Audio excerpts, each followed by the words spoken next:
Same as always, different day, shop, not JZ car, KA car.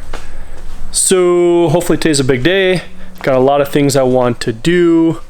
Probably gonna be a few parts to make a complete video, but it's time to get this thing on the streets. So the only way to do that, hard work. Here we go.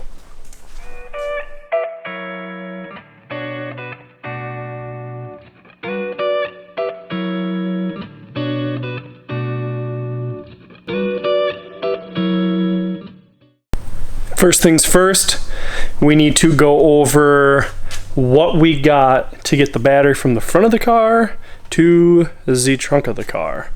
So nothing fancy. O'Reilly's Auto Parts, whatever. Battery tie down. I got a breaker, 4-gauge wire, and a splitter, whatever they call these things, fuse amp holder. So this is a 1 to 3. So what the plan is, remember breaker, wire, fuse holder. You got the battery mount thing. I already got this tray in the trunk of the car.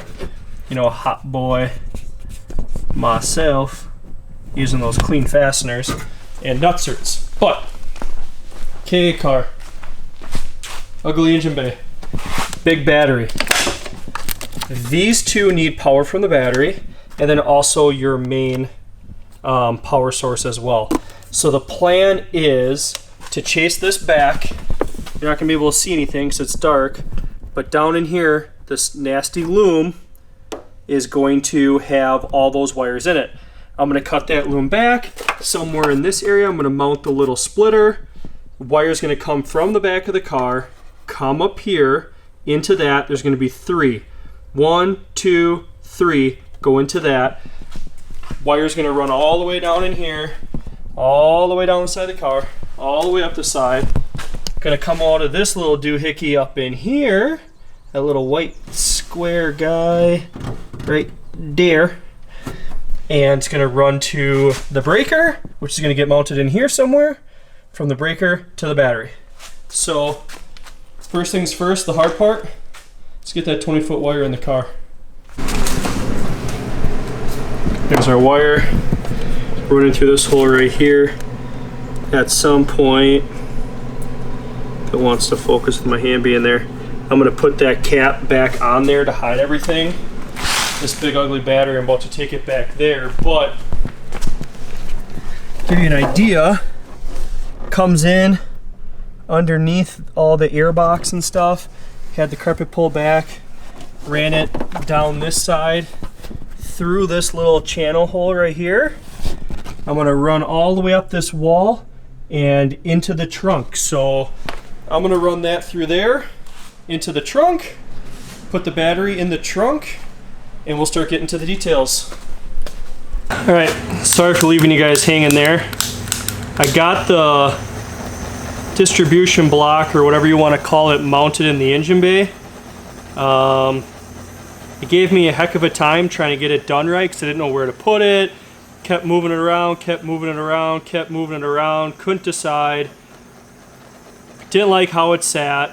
Didn't know what I wanted to do. So rather than drilling a hole in my wheel strut tower metal engine bay area, I decided to just mount it to the fuse box on the side, which I'll show you here. Super small rant. This was wrapped up in the most disgusting electrical tape ever, because whoever did it didn't know what they were doing. By no means am I an electrical genius, but see that gap? I get there's a gap, I get there's things happen, but 10 pounds of disgusting gooey electrical tape isn't going to make anybody happy, isn't going to fix anything. Heat shrink, heat it, looks nice, looks good, looks clean. Negative terminal. So, let's show you guys what I was talking about. So here's the fuse box. I mounted it there. Okay, wires come out of the fuse box, power comes up, loops around, goes into there. Boom, that puppy runs there, runs into there. Okay, clean, nice and clean. Yes, I know I need to put some paint in there, but look how much better that looks. No big, bulky, ugly battery. Clean, clean. So, now I left you guys hanging forever. I got the wire ran up through. I got it sitting there, got the battery sitting there, so I'm gonna mount the battery, make sure that's proper. Once I have the battery mounted, I'm gonna figure out where to put the breaker box. Here we go. Okay, we're doing good. You saw where the distribution block is.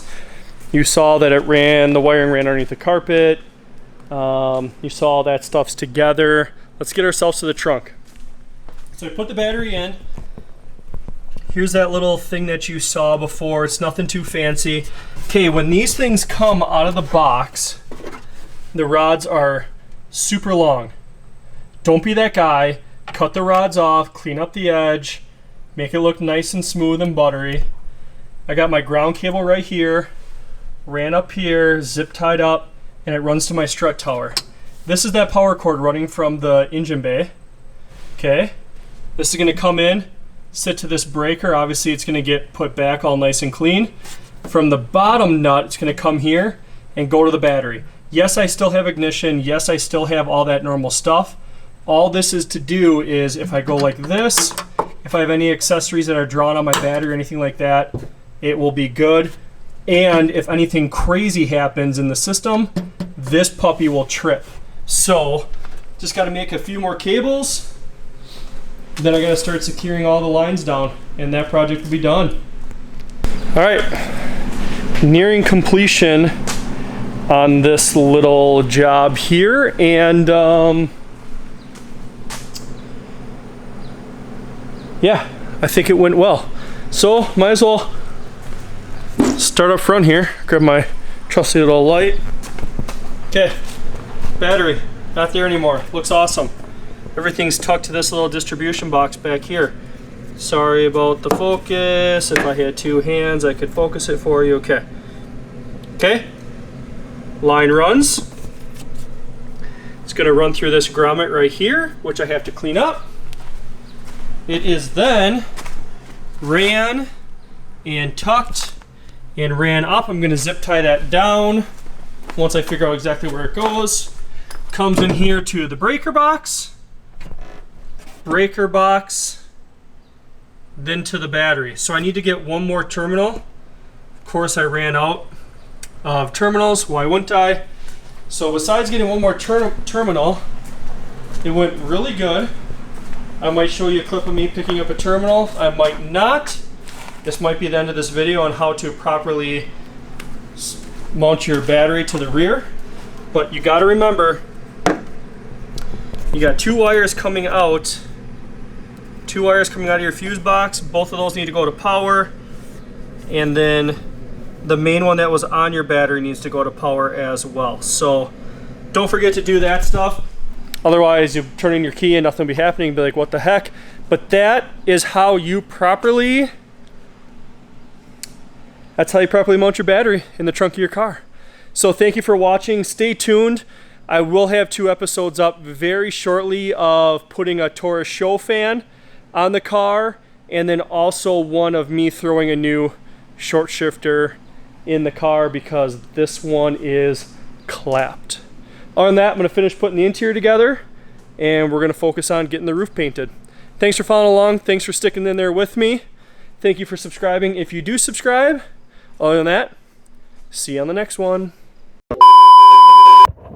Lunch break. Had to stop out here to grab 2 tires to mount up some stuff. And you guys thought I was going to leave you hanging on this video, didn't you? Well, it's the next day. I'm going to show you how it ended up. So I showed you the breaker. I showed you that I had a line and it was going to nothing.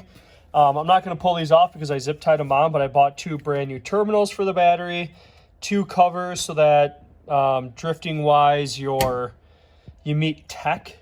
And then I just zip tied them on. That way they don't pop off. So battery mounted in the trunk.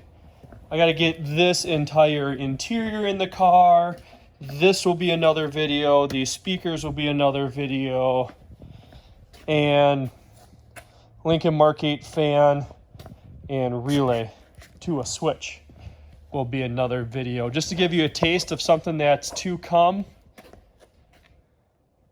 Got the roof all painted and sparkled out. Wow.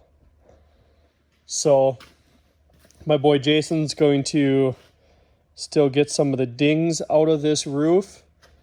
We are going to let this cure for, it got painted last night. It's already dry, but we're going to let it cure for at least one more day. 2 more coats of clear. Super hyped. See you guys all in the next one.